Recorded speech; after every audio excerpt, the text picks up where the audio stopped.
For the game-winning touchdown. They needed it from Juju. Needed a big game, Nick. He was able to come through after a very, very shaky start. Dolphins came out very, very emotional. I was like, man, Pittsburgh, you traded your pick to the Dolphins. Get ready. Pittsburgh, get ready. They looked like they were tanking. And then this whole game flipped at the end of the first half on a 3rd and 20 that went for a touchdown. One of the more bizarre plays of the year. Pelicans Warriors. Pelly's forward Brandon Ingram drives baseline, throws down the one-handed jam over Jordan Poole. Listen, I've been a Brandon Ingram skeptic to a degree. He has had to take on the lion's share of scoring in New Orleans. He's averaging north of 25 a game very early in the season. He looks so much better than Lonzo does in New Orleans. Oh, there's no doubt about that. He misses Zion, though. Oh, yeah, absolutely. Well, the whole team does. But Brandon Ingram, the biggest piece of that Anthony Davis trade, he's playing really well. All right, Sixers and Hawks. Joel Embiid driving, dunking all over John Collins, and then hits a little shimmy to celebrate. Yeah, a lot of people knew Joel Embiid wasn't. He said, Jenna, he also lost weight. He wasn't going to trash talk anymore. We knew it wasn't going to last long, Nick. This was a great game. Yes. But, man, 22-year veteran Vince Carter takes the attempted game winner. Trae Young was open near the logo, man. Let the young kid have his moment. A very good win for Philly in a game it looked like they could lose. And Atlanta's a really exciting team. No doubt. Kings and Nuggets. Rashawn Holmes posterizing Will Barton. Oh, you know why that happened, right? You know why that happened. Because you tried to take that weak side charge instead of going it's because Luke Walton is the coach, man. Anywhere he goes, a bunch of losses soon to follow. That one worked out for the Kings right there, the dunk. This is, come on, man, go up and contest. What are you doing? That's what happens to you. You're in the NBA, man, trying to take a charge, dangerous play. I don't like that at all. Dangerous play. On to the Browns now. His legs out underneath. Turnovers have plagued their season in just about every game. Case in point, this past Sunday in New England, 2 Nick Chubb fumbles and a Baker Mayfield interception turned a 3-0 Patriots lead into a 17-point deficit in a matter of minutes. Browns are 2-5. And Odell Beckham Jr. knows what the narrative will be if they continue down this path. If we don't correct these mistakes, we're going to be the if team or coulda, woulda, all those things. So it has to get corrected. And enough is enough. You know, it's just time.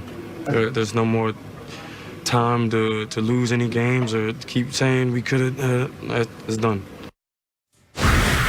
All right, CC, you think the Browns can salvage their season at this point? No, I don't think so. I think the schedule is set up for them to be able to make a run.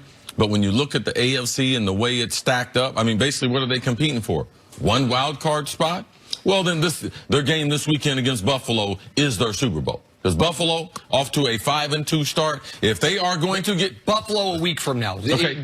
Denver this week, Buffalo a week from now. I'm getting them through Denver. Okay, that Buffalo Denver game with their Brandon Allen. Flacco out. Yeah. Okay, so that should be a win for them. But that Buffalo game, and Nick, if they're going to get in the playoffs, it's going to be by a wild card. So that right there would get them to 4-5. Like, they can't afford another loss until they get to at least one game above 500. So to me, do I think they can win 4 or 5 in a row? No. And the reason why is because when you put together a roster like this, and it's a lot like the team in Philadelphia a number of years ago, and Vince Young said, oh, it's the dream team. Well, let me tell you what, when you think about it, when you put together a team like that, you have to put together a bunch of misfits. And that's guys who haven't achieved what they wanted to other places, and they're all in one place. And it's hard not for when you are a misfit not to be selfish. I understand this. When I went to Minnesota, they had 9 Pro Bowlers at the time. After the Herschel Walker trade, they were good enough to get to 11-5, 10-6. But because we had so many misfits, and then me coming from Philadelphia, another misfit, it became hard for us to generate team chemistry, and everyone else's goal was just as important as yours. So to me, when you put together a team like this, that's why last year, Jenna, you questioned the Rams. Will they be able to handle all the personalities? But because Wade Phillips is a special coach, and most of those personalities were on the defense, I would feel better if the personalities were on the defense with the defensive coordinator compared to Freddie Kitchen having to manage most of the misfits which are on the offensive side of the ball. You can go down.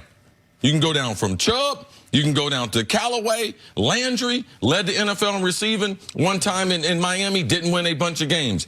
OBJ has not won a playoff game. So Kareem Hunt's coming back next week. Baker Mayfield, he's been to a couple schools. So a bunch of misfits for Freddie Kitchens to be dealing with that in his first year. To me, I believe it's too much. But when you try to corral talent, you realize that I'm corralling a lot of selfishness in doing that. But just quickly, with the Rams, we knew that Sean McVay was a young coach, but Wade Phillips was there, and he was far more of a veteran coach on defense to be able to be that sort of voice in the locker room.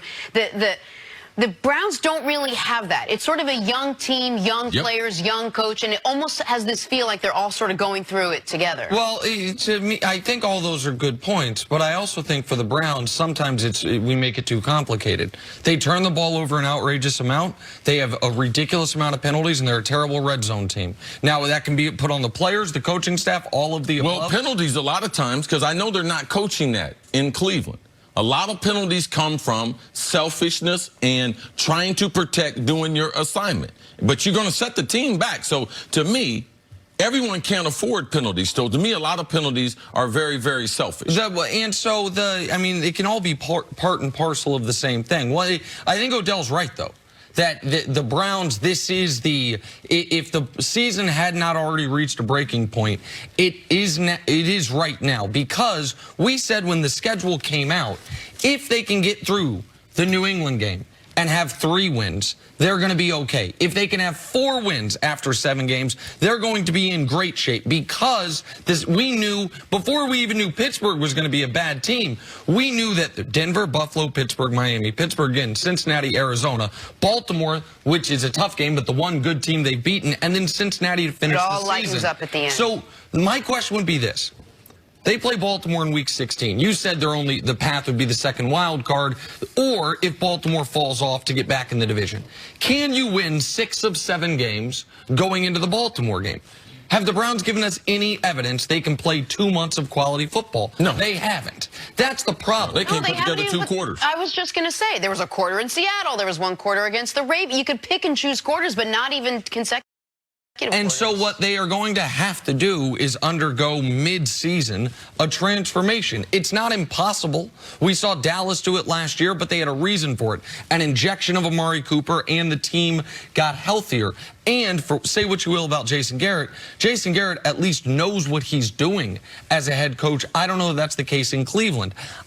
To me, the middle tier of the AFC is very soft, so I don't want to cross them off as a relevant team. But what they have to do is, over the next 7 weeks, they've got 1 loss to play with. Can they do that? Can they, in games where they won't be a heavy underdog, if they're an underdog at all, most of these games will either be favorites or slight underdogs, can they play to what Vegas will say, what the odds makers will say is the standard? They haven't been able to up to this point. So what makes you think they can? Because of their opposition? Well, because I am They're suddenly not going to turn the ball over? Baker's suddenly not going to press? Well, I don't know that I've said at any point in this I think they can. Oh, okay. What I'm saying is the path is still there. Like the path of, if we thought at 3 and 4 they would be fine, at 2 and 5 all hope is not lost, but they got to reel off 3 straight wins. They have to beat this Brandon Allen kid who's never taken an NFL snap. Then they have to beat Josh Allen. Then on a Thursday night, they have to take care of a home game against Pittsburgh just to get, they got to do all that just to get to 500. But that, to me, those are all 3 winnable football games for this Browns team. And then, Jenna, even if they do that, they got to learn how to handle success. Yes. They're not handling failure where, remember, it's all the media's fault. It's all the media. You guys come up with this. The refs are against them. So I haven't seen anything that would say they're going to be able to survive this. I don't think Freddie Kitchens is going to survive his first year there, because when you have that type of offensive talent and you are an offensive coach and it's your first assignment, given the blunders and the lack of continuity, if you're looking at one problem, right now it would be Freddie Kitchens. Now, I know the offensive line is a problem. Will they be able to pull off the trade for Trent Williams before today at 4 o'clock on the trade deadline? That would help them out. Nick, you talked about teams making a transformation. They did that last year when they named Freddie Kitchens the offensive coordinator. But to me, if they do that, you're going to have a bunch of guys, selfish wide receivers complaining. Jarvis Landry's going to be complaining, and OBJ's going to be complaining because they don't have the personnel to drop back and throw it 40 times. They cannot protect Baker Mayfield, and he's not to the point where he's going to take care of the ball. So if they were going to give a facelift to the team, they need to become a running team.